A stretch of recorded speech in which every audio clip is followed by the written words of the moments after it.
तुमने कॉल करी, बहुत शुक्रिया नाजिम। मैं बात नहीं कर सकी, माजरत चाहती हूँ। बस तुम्हारी फिक्र हो रही थी मुझे बहुत, इसलिए पूछने के लिए फोन किया मैंने। बहुत शुक्रिया तुम्हारा। ठीक हूँ मैं, तुम कैसे हो? मैं ठीक हूँ, कारोबार की मसरूफियात में उलझा हुआ हूँ।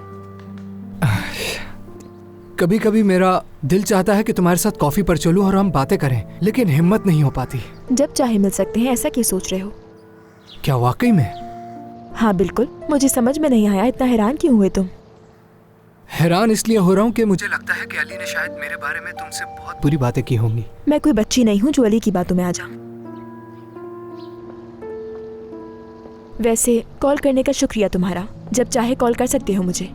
चलो ठीक है, अपना ख्याल रखना बैरन। तुम भी। किसका फोन था? एक दोस्त था मेरा। फिर तुम ये क्यों कह रही थी कि मैं अली की बात नहीं मानूंगी?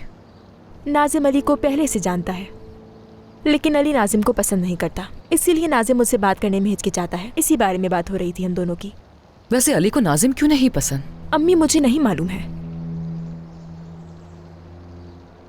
अली और सोना एक दूसरे के साथ काफी सीरियस लगते हैं मुझे। जब भी बुलाती हूँ दोनों साथ ही आते हैं। बहुत खुशी हुई जानकर।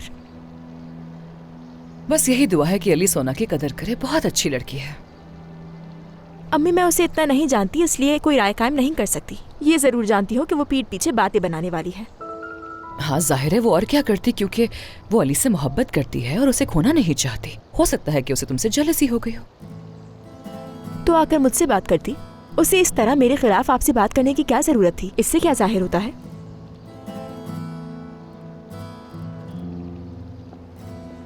उफ, क्या मजेदार खुशबू आ रही है किचन से। इंतजार करना भी अच्छा लग रहा है। मरियम, सुल्ताना साहिबा हमेशा की तरह बेहतरीन खाने बना रही हैं सादिया साहिबा।